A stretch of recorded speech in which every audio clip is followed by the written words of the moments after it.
Spiritual ஜோதிடம் TV நேயர்களுக்கு அடியேன் உங்கள் சிவயோகி சிவசக்திமான் சுவாமிகள் வணக்கத்தை தெரிவித்துக் கொள்கிறேன். இந்த பதிவில் ஐப்பசி மாத பலன்கள் 12 ராசிகளுக்கும் தான் சொல்ல போகிறேன். அதாவது 18/10/2024 முதல் 15/11/2024 வரை ஐப்பசி மாத பலன்கள் பார்க்கும்பொழுது பொதுவாக கிரக நிலையில் பார்க்கணும். அந்த வகையில் பார்க்கும்போது மேசத்தில் சந்திரன் இருக்கார், ரிஷபத்தில் குரு, மிதுனத்தில் செவ்வாய், கன்னியில் கேது, துலாத்தில் சூரியன் புதன், விருச்சிகத்தில் சுக்கிரன், கும்பத்தில் சனி, மீனத்தில் ராகு. இதனால கிரகணிகளை வச்சு பார்க்கும் பொழுது என்னென்ன பலன்கள் ஏற்படும் அப்படின்னு தான் பொதுவாக சொல்ல போகிறேன். இப்போ சந்திரன் மேஷத்துலேருந்து இந்த மாதம் தொடங்குது. காலபுருஷ தத்துவத்தில் முதல் ராசி அப்படின்னு மேஷம் சொல்லப்படுது. அந்த மேஷ ராசியிலேருந்து சந்திரனாகப்பட்டவர் இருந்து இந்த மாதம் தொங்குவதால் எல்லா வகைத்திலுமே ஏற்றங்கள் ஏற்படும், எல்லா விஷயத்திலுமே அர்த்தங்கள் விளங்கப்படும், மக்கள் மேன்மையாக இருப்பார்கள், அறிவு சார்ந்த விஷயங்களில் நிறைய விஷயங்கள் நடக்கும், ஆன்மீகம், மருத்துவம், கல்வி இது சம்மந்தப்பட்ட விஷயங்கள் எல்லாமே முன்னேற்றம் அடையும். அதுக்கப்புறம் குருவோடைய பயிற்சியில் பார்க்கும்போது குரு ரிஷபத்திலிருந்து நிறைய பணப்புழக்கங்கள் கொஞ்சம் தங்குதடின்று வர மாதிரி இருக்குது. மணி ஃப்ளோயிங் நடக்கும், பண பரிவர்த்தனை, கொடுக்கல் வாங்கல் எல்லாமே கொஞ்சம் நிறையவே நடக்கும். இது இல்லாமல் அந்த கல்விகளில் புதிய மாற்றங்கள் ஏற்படும். அரசாங்கத்தார் மூலிமா கல்வியில் புதிய மாற்றங்கள் ஏற்படும். அதுக்கப்புறம் பார்த்தீங்கன்னாக்கா சமூக சேவை அதிகரித்து காணப்படும். புதனும் சூரியனும் சேர்ந்து புதன் ஆதித்ய யோகத்தை ஏற்படுத்தி கொடுத்துருக்காங்க ஐப்பசி மாதத்தில். ஐப்பசி மாதத்தில் சூரியன் நீசமாவார், துலாராசியில் நீசமாவார். இருந்தாலும் கூட புதன் இருக்கிறனால நீசப்பட்டாலும் அந்த யோகத்தை கொடுக்கக்கூடிய அந்த பலனை கொடுக்கறதுனால சூரியனும் புதனும் சேர்ந்து புதன் ஆதித்ய யோகத்தை கொடுப்பதால் அரசாங்கத்தார் மூலமாக கல்வி சம்பந்தப்பட்டவர்களையும் நிறைய மாற்றங்கள் ஏற்படும். பெரிய பெரிய அதிகாரிகள், அதுக்கு பொறுப்பாக உள்ளவங்க, கல்வியாளர்கள் மாற்றப்படுவார்கள். கல்வி சம்பந்தப்பட்ட விஷயத்தில் ஆராய்ச்சி பண்ணுவாங்க. வர்த்தகம், வாணிகம் இதெல்லாமே நிறைய சிறப்பாக இருக்க போகுது. ஏற்றுமதி, இறக்குமதி, பொருட்கள் வாங்குவது, விற்பது இதெல்லாமே நிறைய நடக்கும். இதுவும் அல்லாமல் அரசாங்கத்தின் மூலமாக முதலீடுகள் பெறப்படும். அண்டை நாடுகளிலிருந்து முதலீடுகள் பெறப்படும். வெளி மாநிலங்கள் மூலியமாகவும் ஒத்தாசைகள் கிடைக்கும்.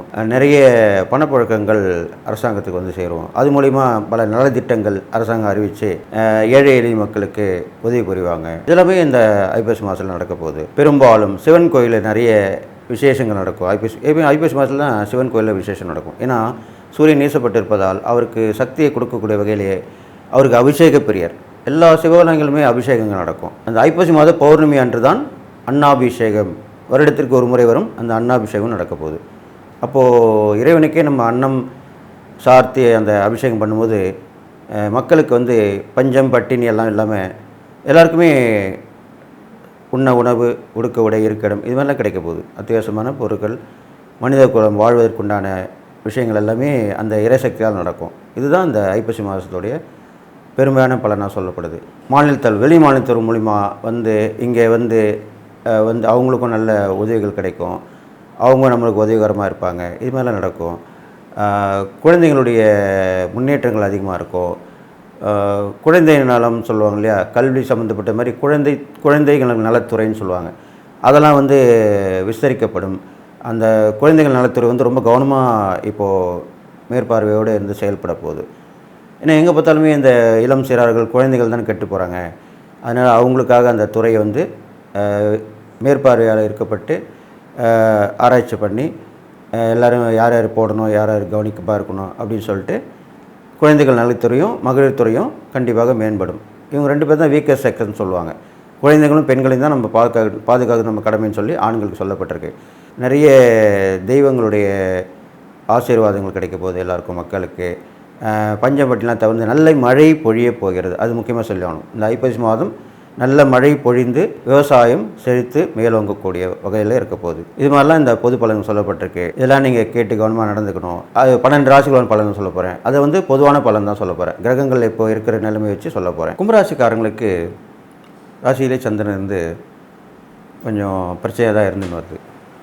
அப்போது எதுவுமே ஒரு செய்யக்கூடியாத சூழ்நிலையாக அமைஞ்சிருக்கும். கவனமாக இருப்பீங்க, ஆனால் அந்த கவனம் செதறி போயிருக்கும். ஒரு வெற்றியை நோக்கி போயிருப்பீங்க, அது கொஞ்சம் சில தோல்வியில் முடிஞ்சிருக்கும். திருப்பி நீங்களே வாபஸ் வாங்கிடுவீங்க. அப்படி தான் நடக்கும். நீங்கள் ஒன்று நினச்சா அது ஒன்று நடக்கும். அந்த மாதிரி தான் இப்போது உள்ள காலகட்டங்கள் இருக்குது. இருந்தாலும் அதை மீறி வந்துடுவீங்க. நீங்கள் கொடுக்க வாங்கலும் கொஞ்சம் பிரச்சனை இருக்கும், குடும்பத்துலேயும் கொஞ்சம் அந்யோன்யம் குறைஞ்சிருக்கும், கருத்து வேறுபாடு ஏற்படும். அவங்க ஒன்று சொன்னால் நீங்கள் ஒன்று சொல்லுவீங்க. கணவன் மனைவிக்குள்ளே கொஞ்சம் பிரச்சனைகள் ஏற்பட்டு மறையும். நீண்ட நாளாக இருந்த ஒரு கொடுக்கல் வாங்கல் பிரச்சனையால் சில வழக்குகளும் ஏற்பட்டு அதுக்குண்டான அம்சமாக விளங்க போகுது. அப்போது அது நீங்கள் கவனமாக இருந்துக்கணும். அந்த வழக்கு ஏற்படாமல் நீங்கள் பேசி தீர்த்துக்கணும். அதுக்கு தான் நான் சொல்லிட்டு வருவேன். எப்பயுமே மனசுக்குள்ளே வச்சுருந்தா தான் பிரச்சனை வரும். நீங்கள் பணம் கொடுக்க வேண்டியிருந்தாலும் இல்லை அவங்க உங்களுக்கு பணம் கொடுக்க வேண்டியிருந்தாலும் கடுமையான வாக்குவாதம் வேண்டாம். அதை தவிர்த்துட்டு பேசி தீர்த்துட்டு வந்தீங்கன்னா எந்த ஒரு வழக்கு வம்பு இல்லாமல் சுமூகமாக முடியும். காலதாமதம் அவ்வளோதான், அதுபடி முடிஞ்சிடும். அது இல்லாமல் இந்த கும்பராசிக்காரங்க பார்த்திங்கனாக்கா தாய் வழி உறவில் கொஞ்சம் பிரச்சனை வரும். தாயாருக்கே உடல்நலம் சரியில்லாமல் போகும். அவங்கள பேணி காக்கணும், அடிக்கடி செக்கப்பு கூட்டின்னு வரலாம், போயிட்டு வரலாம். வயது முதிர்ந்தவங்களாக இருந்தால் அவங்கள கூட வந்து பார்த்துக்கணும். அதுதான் உண்மையான விஷயம். வயசாகிட்டாலே கொண்டு போய் இப்போலாம் வந்து ஹோமில் சேர்த்துறாங்க. அது இந்த பதிவில் நான் சொல்லி ஆகணும். அப்போ நம்மளை அவங்க குழந்தையிலேருந்து எவ்வளோ பேர் பார்த்து வளர்த்துருக்காங்க, நம்ம எவ்வளோ கஷ்டம் பண்ணியிருக்கோம், நம்மளுக்கு உடம்பு சரியாக போகணுன்னா கூட வந்து பார்த்துருக்காங்க. ஏன் அதை நம்ம நினைக்க மாட்டோம்? நம்ம அதுக்குன்னு தனியாக ஒரு உதவி வச்சு ஒரு ஆள் வச்சு பண்ணலாம். வசதி வாய்ப்பு இருந்தால் ஆள் வச்சு பார்க்கலாம். இல்லைன்னா நம்மளை மேக்ஸிமம் அதை பார்த்துக்கிறது நல்லது தானே. நம்மளை பார்த்துட்டவங்களுக்கு அவங்கள பார்க்குறது நல்ல விஷயம் தானே. அப்போ கண்டிப்பாக நீங்கள் அதை பார்த்துட்டு வரணும், தாயாக இருந்தாலும் தகப்பனாக இருந்தாலும். அப்போ தான் அதை விட பெரிய புண்ணியம் உங்களுக்கு வேறு எதுவுமே கிடையாது. அதுதான் முக்கியமான விஷயம்.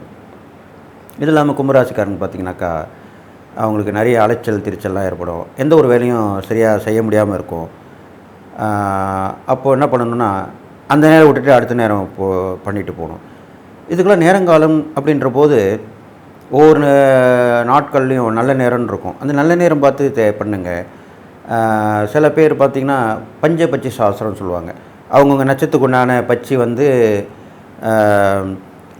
ஊன், நடை, அரசு இந்த மாதிரி இருக்கும்போது பண்ணலாம்.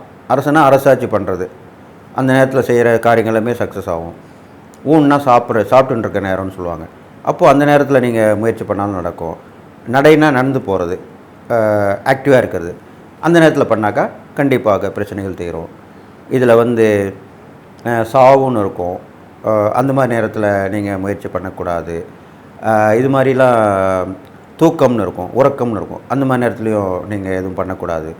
உங்களுடைய பட்சி உறங்கிக்கிட்டு இருக்கும்போதும் மரணம்னு சொல்லுவாங்க. அந்த மாதிரி ஒரு நிலையில் இருக்கும்போதும் நீங்கள் முயற்சி பண்ணக்கூடாது.